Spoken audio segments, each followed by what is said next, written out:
accused come here and all that, then we can be able to. I think. Sonam ने खुद को पीड़ित बताया है। सूत्रों के हवाले से खबर मिल रही है। सोनम ने कहा कि मुझे अगवा किया गया था। राज के लिए करवाई राजा की हत्या और अगवा करने वालों ने गाजीपुर में छोड़ा, यह दावा सोनम कर रही है। सोनम रघुवंशी मामले में सनसनीखेज मोड़। सोनम ने कहा है कि मैं आरोपी नहीं हूं। गाजीपुर में एक ढाबे से सोनम को बरामद किया गया था और तभी से बहुत सारे सवाल पैदा हो रहे थे कि क्या उसकी गिरफ्तारी हुई है, उसने सरेंडर किया है, या जिस बदहवासी का जिक्र हो रहा है वो जिस हालत में मिली है उसकी असल सच्चाई क्या है, कहानी क्या है। उसके बाद सोनम की तरफ से ये कहा गया है कि मैं पीड़ित हूं। सोनम ने खुद को पीड़ित बताया और कहा कि मुझे तो अगवा किया गया था, अगवा करने वालों ने गाजीपुर में छोड़ा। हत्या के 16 दिन बाद सोनम अचानक से सामने आती है। यूपी के गाजीपुर के पास एक ढाबे से बरामद होती है। उसमें भी कहा जा रहा है कि फोन कॉल करके घर वालों को बताया गया, फिर पुलिस से संपर्क हुआ, फिर पुलिस ने उसको बरामद किया। लेकिन इस पूरी घटना के पीछे कई सवाल हैं जो अभी तक अनसुलझे हैं और उनकी असल सच्चाई क्या है। दूसरी तरफ मेघालय पुलिस का दावा है कि ये सब कुछ सोनम ने ही प्लान किया। अपने प्रेमी राज कुशवाहा के साथ मिलकर उसने अपने पति राजा रघुवंशी की हत्या करवाई और उसके पूरे सबूत जो है वो मेघालय पुलिस की इन्वेस्टिगेशन में सामने आए हैं। 4 लोगों को सुपारी दी गई थी, 3 को पकड़ लिया गया है, की तलाश जारी है। लेकिन इस बीच सोनम ने खुद को बेकसूर बताया है। सोनम ने पति की हत्या कराई, ये कहा मेघालय पुलिस ने अपनी इन्वेस्टिगेशन के बाद प्रेस कॉन्फ्रेंस में। और वहीं सोनम कह रही है कि मैं आरोपी हूं और मुझे अपहरण किया गया और गाजीपुर छोड़ा गया। तो अब सोनम रघुवंशी मामले में सनसनीखेज मोड़ आया है। अब सवाल यही है कि क्या सोनम झूठ बोल रही है, और सवाल यह भी कि क्या मेघालय पुलिस की इन्वेस्टिगेशन पर सवाल उठाए जा सकते हैं, क्योंकि उसका साफ कहना है कि सुपारी देकर 4 लोगों के थ्रू मरवाया गया राजा रघुवंशी को, जिनमें से 3 को उसने पकड़ लिया है और 1 की तलाश जारी है।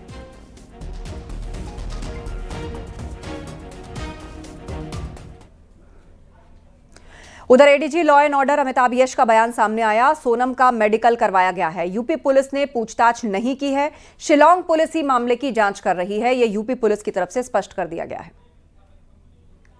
सोनम रघुवंशी ने स्वयं ये सूचना अपने परिजनों को दी कि उनकी मौजूदगी काशी ढाबा जो गाजीपुर बनारस मुख्य मार्ग पर स्थित है वहाँ है, और ये सूचना उनके परिजनों ने तत्काल इंदौर पुलिस को दी। इंदौर पुलिस ने यूपी पुलिस से संपर्क किया और गाजीपुर पुलिस द्वारा इन्हें बरामद किया गया है।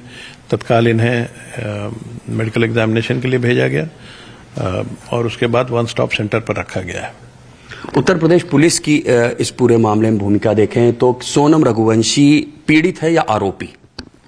क्योंकि इसकी ये पूरा इन्वेस्टिगेशन मेघालय पुलिस कर रही है, इसलिए इस पर मैं कोई कमेंट नहीं कर सकता। मेरे पास वही जानकारी है जो मीडिया के माध्यम से प्राप्त हो रही है। अभी मेडिकल कंडीशन सर कैसी है सोनम की? कोई भी मेडिकल कॉम्प्लिकेशन नहीं है। तो सर अब आगे की लीगल प्रोसेस क्या होगी? जो जनरल लीगल प्रोसेस है कि जो मेघालय पुलिस रास्ते में है, कुछ ही घंटों में वो पहुंच जाएंगे। उनके द्वारा अरेस्ट करना, ट्रांजिट रिमांड लेना, इंट्रोगेशन करना, ये सभी कार्रवाई की जाएगी। इसके बाद संभव है कि वो सीन रिक्रिएशन के लिए ले जाएं, पुलिस रिमांड ले, लेकिन ये सब डिस्क्रिशन इन्वेस्टिगेटिंग टीम का है। सर क्या मेघालय पुलिस ने ये बात उत्तर प्रदेश पुलिस को बताई है कि वो वांछित है, फरार है? इस बात की जानकारी दी गई थी कि वो वांछित है और इस जानकारी पर तत्काल यूपी पुलिस द्वारा रिएक्ट करते हुए इन्हें हिरासत में लिया गया और उसके बाद इनका मेडिकल एग्जामिनेशन कराया गया। सर ये बात भी सामने आ रही कि इस हत्याकांड में शामिल एक आरोपी आकाश को मेघालय पुलिस ने ललितपुर से गिरफ्तार किया है। इसकी जानकारी मेरे पास नहीं है।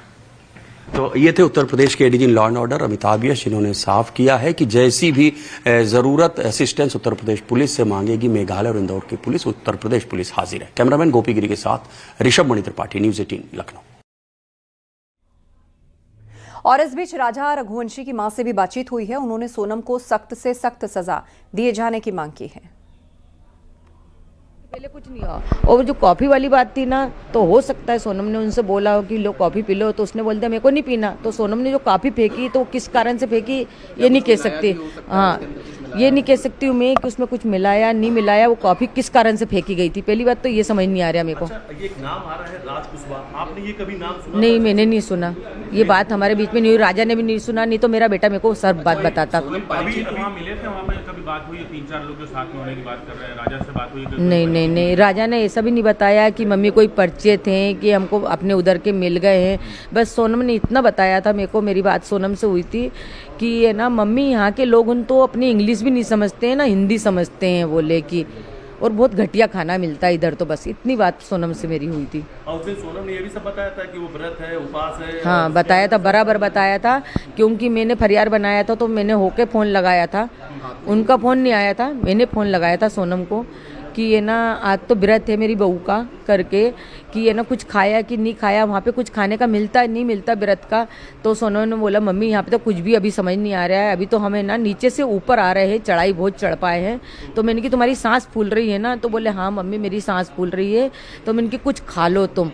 तो उन्होंने बोला था कि कॉफ़ी पी थी तो वो काफ़ी इतनी गंदी थी तो मैंने वो कॉफ़ी फेंक दी। राजा ने नहीं कहा, राजा ने नहीं फेंकी कॉफ़ी, सोनम ने फेंकी थी। सोनम पे आरोप लगे हैं, मैं चाहती जो 3 लड़के पकड़ाए, पहले तो उनसे कड़ी से पूछताछ होए, फिर इसके बाद सोनम से भी पूछताछ होए, उसके बाद में अपन सोनम का नाम ले सकते हैं। अभी अपन कैसा ले सकते हैं उसका नाम? अपन ने, मैंने उसको दिल से मानी, मेरे बेटे ने दिल से माना। साफ कर दिया है कि सोनम ही ने किराए पे लेकर के गई थी भाड़े पे और उसी ने मर्डर करवाया। हो सकता है सोनम ने जब उसको चेन पहनने का क्यों बोला? कौन पत्नी बोलती कि तुम चेन लेके आओ घर से? कोई पत्नी बोलती क्या? अच्छा, जाने का टिकट सोनम ने करवाया था और आने का टिकट नहीं करवाया। जाने का टिकट सोनम ने करवाया था।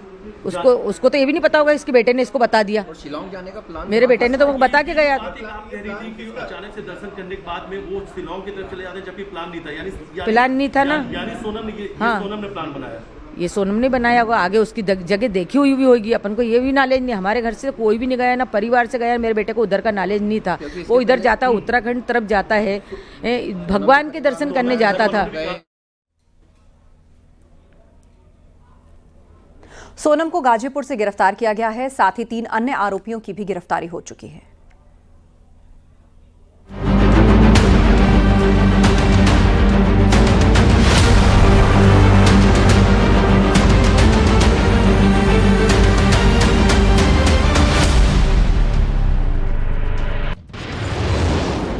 बेवफा निकली राजा की सोनम।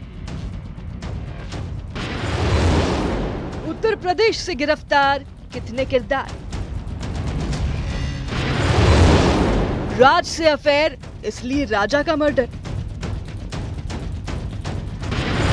इंदौर की सोनम, जिसने महज 28 दिन पहले 7 फेरे लिए, सिंदूर लगाया, व्रत किए और फिर 20 मई को पति राजा रघुवंशी के साथ हनीमून पर शिलोंग चली गई। लेकिन वहां से जो खबर आई उसने पूरे देश को हिलाकर रख दिया। राजा की लाश गहरी खाई में मिली और सोनम लापता। अब 17 दिन बाद कहानी में जबरदस्त ट्विस्ट आया। सोनम जिंदा मिली। उत्तर प्रदेश के गाजीपुर से पुलिस ने हिरासत में लिया और खुलासे ने सभी को चौंका दिया। माना तो ये जा रहा है कि सोनम का पहले से किसी दूसरे युवक से अफेयर था और उसी ने राजा रघुवंशी की हत्या कराई है। ऐसा इसलिए भी क्योंकि सोनम को 3 युवकों के साथ गिरफ्तार किया गया है, जिसके बाद सवाल खड़े हो रहे हैं कि आखिर वो 3 युवक कौन हैं और सोनम के साथ क्या कर रहे थे। इन सब के बीच सोनम रघुवंशी के पिता का बड़ा बयान सामने आया है, जिनका कहना है कि उनकी बेटी बेगुनाह है। शादी सहमति से हुई थी? शादी सहमति से हुई थी, दोनों परिवार की सहमति से हुई थी, दोनों के बच्चन की सहमति से शादी हुई थी। वहाँ की जो सरकार है वो स्टार्टिंग से पहले दिन से ही गलत बोल रही है, झूठ बोल रही है वो। अच्छा। हाँ, धन्यवाद है जो मिल गई है तो, लेकिन क्या ये तो वो भी दुख है और ये भी दुख है। अभी तो राजा के कातिल का भी पता पड़े। अब दुख तो है, मिल भी गई है तो भी हमको तो दुख ही, छोरा चला गया था।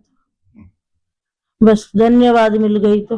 गोविंद भैया ने कुछ बताया किस तरह से सूचना आई आप तक? बस मेरे से ये बोला कि मिल गई है और वहाँ मिली है और मैं जा रही हूँ बस। परिवार बेटी को बेगुनाह बता रहा है, लेकिन सवाल कई है। सोनम उत्तर प्रदेश में क्या कर रही थी?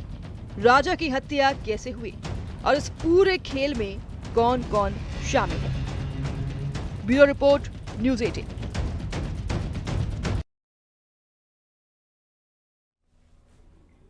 और अब सीधे आपको गाजीपुर लिए चलते हैं। हमारे सहयोगी अभिषेक हमारे साथ लाइव जुड़ रहे हैं। अभिषेक, गाजीपुर के जिस ढाबे से मिली है सोनम, क्या बताया उस ढाबे के मालिक ने कि जिस हालत में वो थी? हालांकि अब खबर आ रही कि वो खुद को बेगुनाह बता रही है और कह रही है कि मेरा तो खुद अपहरण किया गया था और मुझे सुबह यहाँ पर छोड़कर गए हैं। क्या कोई चश्मदीद है जिसने उसे देखा हो और किसने किसको पहला फोन किया? पूरी घटना बताइए। जी बिल्कुल, आपको बताना चाहेंगे रात करीब 1 बजे के आसपास सोनम पैदल ढाबे पर पहुंचती है, वहां कुछ दूर बैठती है। उसके बाद वहां के जो ढाबा संचालक होते हैं उनसे उनका फ़ोन मांगती है और एक फ़ोन करने की बात करती है, जिस पर ढाबा संचालक उसको अपना फ़ोन देते हैं और करीब 5 मिनट तक एक नंबर पर सोनम बात करती है और उस दरमियान रोने भी लगती है। जिसके बाद ढाबा संचालक को कुछ आभास होता है, कुछ अनहोनी की आशंका होती है, क्योंकि सोनम की जो स्थिति होती है वो काफ़ी दयनीय होती है और उसके बाद वो तत्काल पुलिस को फ़ोन करते हैं। हालांकि ये भी हमारे सोर्सेज बता रहे हैं कि सोनम जिस नंबर पर बात की है उस नंबर को भी मेघालय पुलिस ट्रेस कर रही थी। उस ट्रेस करते ही मेघालय पुलिस को सूचना मिलता है और तुरंत मेघालय पुलिस गाजीपुर पुलिस से संपर्क करती है और तत्काल वहां पर गाजीपुर की पुलिस टीम पहुंचती है और सोनम को अपनी हिरासत में लेती है। हालांकि यहाँ पर अभी तक ये कंफर्म नहीं हो पाया है कि सोनम वहाँ पर पहुंची कैसे, चूंकि ढाबा जो संचालक होता है वो रात के अंधेरे में अकेले होता है और देखता है कि सोनम अकेले पैदल आकर बैठती है, तो उसके आसपास के जो सीसीटीवी फुटेज होते हैं उसको खंगाला जा रहा है और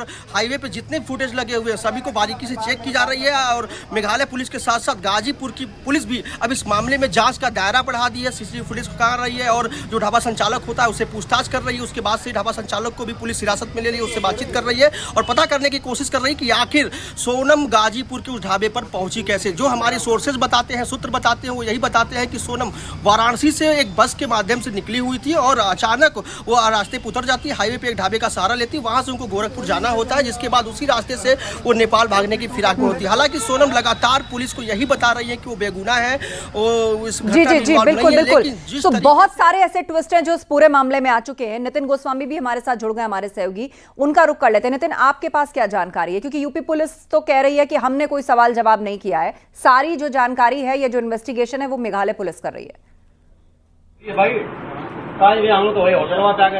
लेकिन निश्चित तौर पर ये इन्वेस्टिगेशन मेघालय पुलिस की है और मध्य प्रदेश पुलिस भी इसमें इन्वॉल्व है। उत्तर प्रदेश पुलिस इस वजह से इन्वॉल्व होती है कि जहां मैं खड़ा हूं ये गाजीपुर के नंदगांव का वो इलाका है जहां सबसे पहले सोनम रिकॉग्नाइज्ड होती, जहां पहुंचती है, जहां पहचानी जाती है और यहीं इसी ढाबे से इसको सूचना मिलती है उत्तर प्रदेश पुलिस को कि सोनम नाम की एक महिला यहाँ बैठी है। जो इस ढाबा संचालक साहिल ने नंदगांव पुलिस को 112 नंबर पर फोन किया और उसके बाद नंदगांव पुलिस मौके पर पहुंचती है और उसके बाद ही उत्तर प्रदेश पुलिस इस पूरे घटनाक्रम में इन्वॉल्व होती है। आपको बता दें जो सूचना है उसके अनुसार मेघालय पुलिस और सोनम के भाई बाबतपुर एयरपोर्ट पहुंच रहे हैं। बाबतपुर एयरपोर्ट से वो वन स्पॉट सेंटर जाएंगे जहां पर सोनम इस समय मौजूद हैं और फिर वहां से सोनम की ट्रांजिट रिमांड होगी और उनको आगे रवाना किया जाएगा। लेकिन जो सच्चाई है वो हम आपको बता दें, ये तस्वीर है NH-30 आप देख रहे हैं जो गाजीपुर को गोरखपुर होते हुए नेपाल से जोड़ता है